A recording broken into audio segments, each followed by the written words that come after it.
कहानी की शुरुआत में एक लड़की ग्लोरिया और उसके बॉयफ्रेंड टिम को दिखाया जाता है।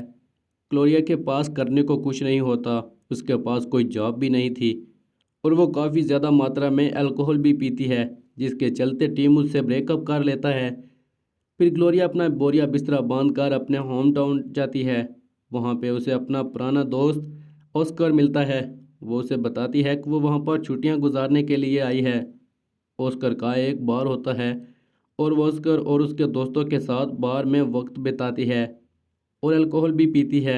फिर सुबह होती है और ग्लोरिया बार से निकलती है।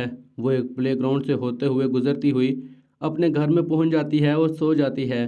कुछ देर बाद उसका एक्स बॉयफ्रेंड यानी टिम उसे बताता है कि साउथ कोरिया में एक जाइंट मॉन्स्टर ने हमला कर दिया है और उसने पूरे शहर को तहस नहस कर दिया है और किसी को कुछ पता नहीं कि वो कहाँ से आया। और वो इंटरनेट पर हर तरफ उसी जाइंट की न्यूज़ दिखाई जा रही होती हैं। वो अपनी रूटीन के मुताबिक सारी रात बार में बिताती और सुबह 8 बजे के करीब प्लेग्राउंड से होते हुए अपने घर चली जाती। फिर ऑस्कर ग्लोरिया को अपने बार में काम करने का कहता है और वो भी इसके लिए मान जाती है। ऑस्कर ग्लोरिया के लिए एक बहुत बड़ा टीवी लेकर आता है। फिर ग्लोरिया टीवी देख रही होती है और उसे पता चलता है कि मॉन्स्टर भी ग्लोरिया की तरह अपना सर खुजाता रहता है और उसी की तरह मूवमेंट भी करता है। फिर ग्लोरिया 4 से 5 दिन अपने घर से निकलती ही नहीं और वो मॉन्स्टर भी वहाँ पर गायब रहता है। फिर ग्लोरिया उस मॉन्स्टर के बारे में रिसर्च करती है और उसे पता चलता है कि जब वो प्लेग्राउंड एरिया से गुजरती है और वहाँ पे जैसी मूवमेंट करती है, ठीक मॉन्स्टर भी वैसी ही मूवमेंट करता है। ये सब कुछ जानकर वो काफ़ी दंग रह जाती है। फिर ये सब कुछ वो अपने दोस्तों को बताती है और वो लोग उसके बात पर यकीन नहीं करते। फिर वो उनको प्लेग्राउंड एरिया में ले आती है और ग्लेरिया वहाँ पर डांस करती है। ऑस्कर लाइव न्यूज़ देखता है और जैसा डांस ग्लोरिया करती है, ठीक वैसा ही डांस वो मॉन्स्टर भी करता है। ये देखकर उसके दोस्त दंग रह जाते हैं। कोरिया में आर्मी वाले जाइंट पर हमला करते हैं तो ग्लोरिया को भी दर्द महसूस होता है। ग्लोरिया को यह सब कुछ मजाक लगता है और वो मजाक में कराटे की मूवमेंट करती है तो कोरिया में वो जॉइंट हेलीकॉप्टर को तबाह कर देता है, जिससे काफ़ी लोगों की जान चली जाती है। फिर आर्मी वाले जॉइंट पर फिर से हमला करते हैं। ग्लोरिया को भी तकलीफ़ होती है और वो नीचे गिर जाती है। उसके दोस्त उसको घर में ले आते हैं। फिर जब वो उठती है तो उसे पता चलता है कि वो मॉन्स्टर भी वहाँ पर गिर गया था, जिसकी वजह से बहुत सारे लोग मारे जाते हैं और शहर में काफ़ी ज़्यादा तबाही भी होती है। ये सब कुछ देखकर ग्लोरिया को काफ़ी अफसोस होता है। इतनी देर में ऑस्कर वहाँ पर आता है और उसे एक बैड न्यूज़ देता है और वो बताता है कि अभी तक वहाँ पर एक जाइंट था, लेकिन अब वहाँ पर एक और जाइंट रोबोट जाइंट आ गया है और ऑस्कर को लगता है कि वो इस रोबोट को कंट्रोल कर रहा है, क्योंकि इससे पहले वो कभी भी उस प्लेग्राउंड एरिया में नहीं गया था।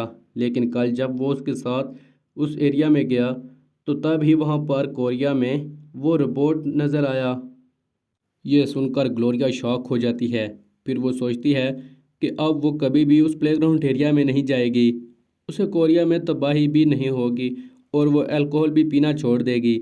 फिर वो ऑस्कर की मदद से एक ट्रांसलेटर से कोरियन लैंग्वेज में एक लेटर लिखवाती है, जिसमें लिखा होता है कि आई एम सॉरी, आइंदा ऐसी तबाही कभी नहीं होगी। अगले दिन वो ऑस्कर के साथ उस प्लेग्राउंड एरिया में जाती है और वहाँ पर वो लेटर्स यानी कि वो मैसेज लिख देती है जो उसने लिखवाया होता है और वहाँ पर वो जाइंट भी ऐसा ही लेटर लिखता है, जिससे लोग ये देखकर खुश हो जाते हैं और लोगों को खुश देखकर ग्लोरिया भी खुश हो जाती है। फिर ग्लोरिया ऑस्कर के दोस्त जोएल के साथ डेट पर जाती है। जब वो सुबह उठती है तो उसे पता चलता है कि जाइंट रोबोट ने वहाँ पर तबाही मचा रखी है। फिर ग्लोरिया जोएल की गाड़ी में बैठकर उस प्लेग्राउंड एरिया में जाती है और वहाँ पे ऑस्कर जानबूझकर ये सब कुछ कर रहा होता है तो ग्लोरिया उससे ये सब कुछ रोकने के लिए कहती है, लेकिन ऑस्कर नहीं मानता। जब ग्लोरिया उसके पास आती है तो कोरिया में वो मॉन्स्टर भी रोबोट मॉन्स्टर के पास आता है और ग्लोरिया ऑस्कर को थप्पड़ मारती है और इशारा करती है कि यहाँ से चले जाओ। ऑस्कर गुस्से से वहाँ से चला जाता है। फिर जब वो बार में होता है तो इंटरनेट पर मीम्स आ रहे होते हैं, जैसे कि ठग लाइफ, और लोग उसे एंजॉय कर रहे होते हैं। ये सब कुछ देखकर ऑस्कर को काफ़ी ज़्यादा गुस्सा आता है और वो बदला लेना चाहता है। अगले दिन ऑस्कर ड्रिंक करके प्लेग्राउंड एरिया में आ जाता है और ग्लोरिया भी उसे रोकने के लिए वहाँ पर आती है और वो ऑस्कर की मिन्नत करती है कि ऐसा नहीं करो। फिर उन दोनों के दरमियान काफ़ी ज़्यादा फाइट होती है, मॉन्स्टर के दरमियान भी फाइट होती है। फिर ग्लोरिया गुस्से से कहती है कि वो बार में काम करने नहीं आएगी। ऑस्कर कहता है कि अगर वो काम करने के लिए नहीं आई तो वो ग्लोरिया को पूरी तरह से तबाह कर देगा। फिर कुछ दिनों बाद ग्लोरिया का एक्स बॉयफ्रेंड यानी कि टिम वापस आता है और वो ग्लोरिया से कहता है कि वो उसके साथ वापस न्यूयॉर्क चले। ये सुनकर ऑस्कर ग्लोरिया से कहता है कि अगर वो गई तो वो ग्लोरिया को तबाह कर देगा। फिर रात को वो ग्लोरिया के घर आ जाता है देखने के लिए कि वो यहाँ से जाती है या नहीं।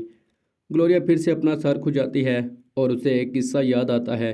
जब वो ग्लोरिया और ऑस्कर दोनों छोटे हुआ करते थे तो वो स्कूल जा रहे होते हैं। उनके पास अपना अपना प्रोजेक्ट होता है जो स्कूल वालों ने उनको होमवर्क दिया होता है।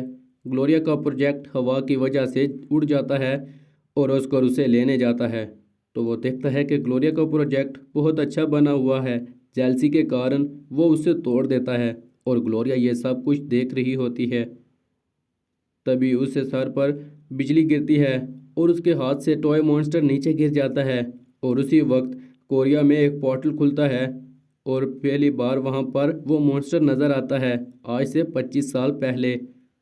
और वो मॉन्स्टर कोरिया के शहर सोल में ही नज़र आता है क्योंकि ग्लोरिया ने भी उस शहर का ही प्रोजेक्ट बनाया हुआ होता है और ऑस्कर के साथ भी यही सब कुछ होता है। उसके हाथ में रोबोट होता है इसलिए उसे रोबोट का अवतार मिलता है।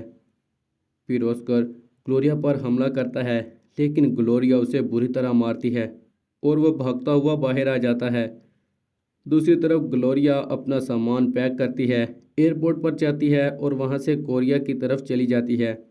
ग्लोरिया बार में काम करने के लिए नहीं आती।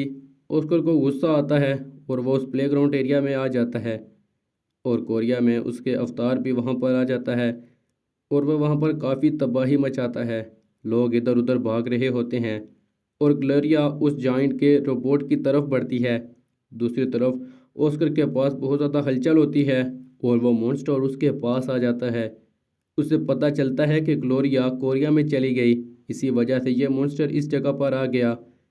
ऑस्कर भागता है लेकिन वो मॉन्स्टर उसे पकड़ लेता है क्योंकि ग्लोरिया और मॉन्स्टर के पास एक कनेक्शन होता है। जब वो मॉन्स्टर ऑस्कर को ऊपर उठाता है तो कोरिया में वो जाइंट रोबोट भी हवा में उड़ने लगता है। ऑस्कर उस मॉन्स्टर को गाली देता है और मॉन्स्टर उसे दूर फेंक देता है। इसी तरह वो जाइंट रोबोट भी उड़ता हुआ दूर जा गिरता है। इस तरह से ये दोनों रोबोट कोरिया से निकल जाते हैं और लोग बहुत ज़्यादा खुश होते हैं। ग्लोरिया अपनी नॉर्मल लाइफ जीने लग जाती है और उधर ही कहानी का अंत हो जाता है।